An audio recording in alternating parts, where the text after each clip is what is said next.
this video, we'll show how you can move a local toolbox to a shared network location. For a multi-user environment, it is beneficial to have everyone use a standardized toolbox, especially if you begin to customize fasteners with part numbers and descriptions. In this simple assembly, if we check the file references, you can see how it's pointing to the local toolbox on the C drive.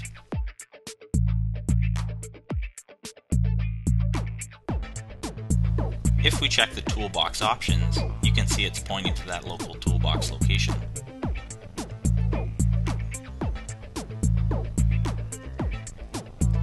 The first thing we'll do is make a copy of that local toolbox and paste it in a shared folder on the network.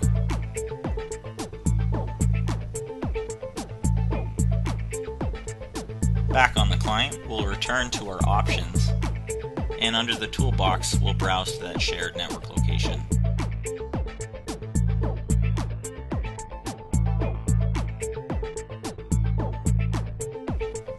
It is always recommended to use the UNC path rather than a map drive.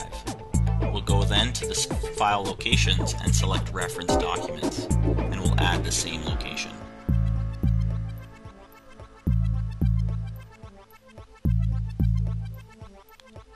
Under external references, we'll make sure it's set to search for that external reference folder and pick up the new references.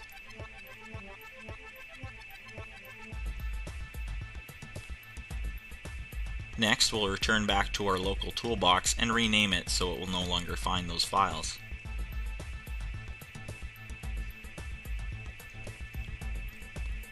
Now, when we open up the existing assembly,